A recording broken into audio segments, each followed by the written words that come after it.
This news update is brought to you by... It's the most wonderful Christmas with Flow, with 5 ways to win $50,000. Just activate any prepaid or postpaid plan, top up $15 or more, pay your bill on time and in full, or sign up for the best in entertainment with Flow TV. That's 5 wonderful ways to win $50,000 from Flow. All this and much more from Flow this wonderful Christmas. Visit us in-store today. It's the most wonderful time of the year.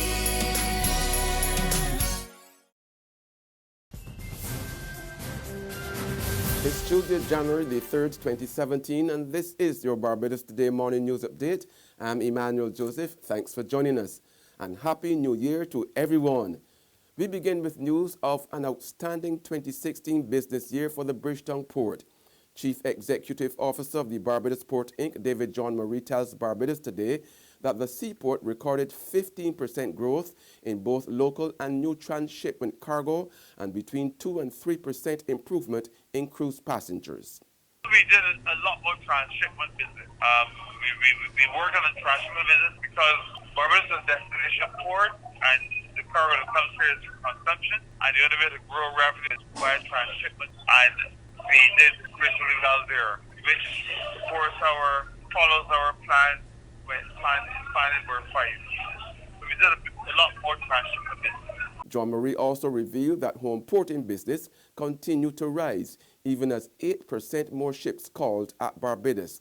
For 2017, he's predicting business to get even better. We expect business to continue to grow. We have a few. We got to get some cargo. We know sandals is moving, and that should be bringing the business for the rest of the year. And we expect to have a few other projects starting, Sam Lawrence, a few others. So we expect growth at the port fairly significant. A 52-year-old fisherman is expected to appear in the District A Magistrates Court this morning in connection with a more than $500,000 drug haul at the Bridgetown Fisheries Complex on Princess Alice Highway on December the 29th. Austin Leroy Small of Chancery Lane, Christchurch, is charged with possession of 152 kilograms of cannabis, possession with intent to supply, trafficking, and importation of the drug. Small was arrested by members of the drug squad following an operation at the Bridgetown Fisheries Complex. Police said Small was seen on board a fishing boat during the operation, and a search of the vessel revealed 7 packages of cannabis in an ice box. In sports now, Manchester United moved level on points with 5th place Tottenham after victory at West Ham, who played for 75 minutes with 10 men following the controversial dismissal of Sofin Feghouli. Referee Mike Dean showed Feghouli a straight red card after the midfielder's 15th-minute challenge on Phil Jones. Replays showed it was more of a coming together of 2 players committed to winning the ball than a reckless tackle meant to cause harm. Antonio Valencia was guilty of an astonishing miss for the visitors before Juan Mata scored from 10 yards after a clever pass by fellow substitute Marcus Rashford. There's regional and international news after this short break. Get your paper, get your paper. Only $2.25, $2.20. Who? For what?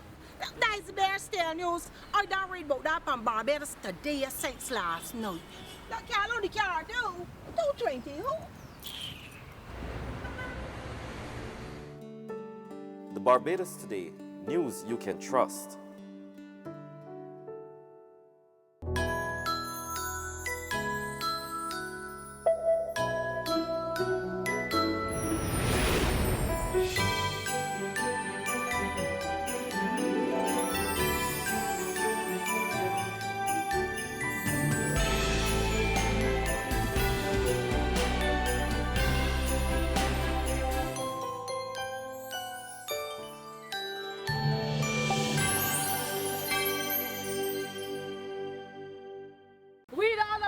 Read all about it. Get your paper. Only $2.25. Let's get your paper. You again with that stale news from yesterday.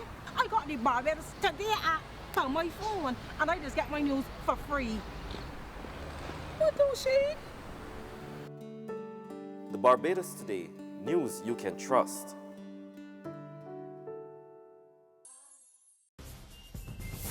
In Trinidad and Tobago now, 2016 ended on a bloody note with 6 deaths on Old Year's Day. Enter 2017 and 1 death has already been recorded. The victim is 41-year-old Ryan Winter of Thomas Street, Arouca. Police reports state that Winter was standing outside his home around 2:40 in the morning when loud explosions were heard. His nephew, who was inside the house at the time, ran outside to find his uncle slumped to the ground. Winter succumbed to his injuries before police arrived on the scene. And in the dying hours of 2016, 21-year-old Akeem Gonzalez was shot and killed in San Fernando. Still in Trinidad and Tobago, the Oilfield Workers Trade Union is putting state-owned Petrotrin on strike notice, and they have given a date, tomorrow.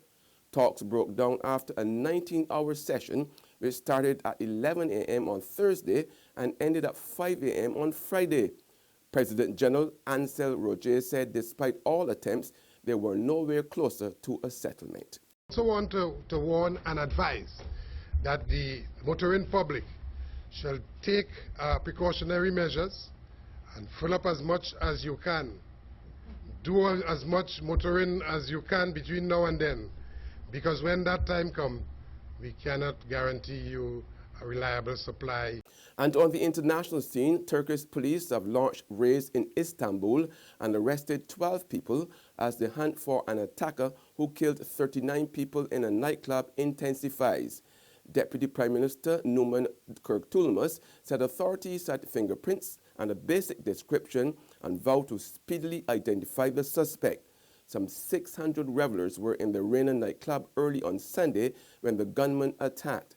ISIS said it was behind the attack.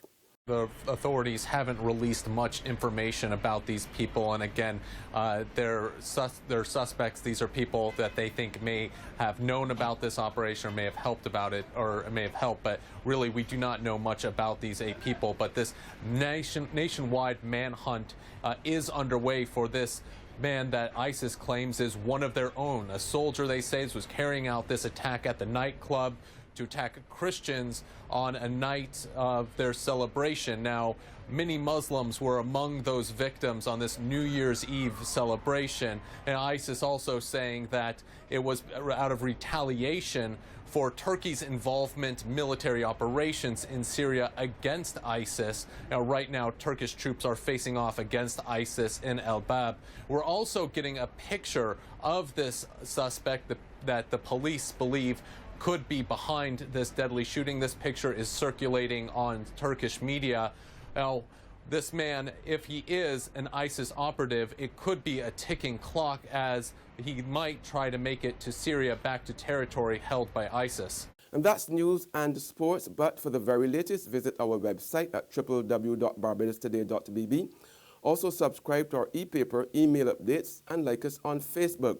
We are also on Izumi Media in bus terminals, or screenplay at supermarkets and gas stations near you, as well as Channel 99 on Flow TV and Mix 96.9 FM. I'm Emmanuel Joseph. Have a fantastic day.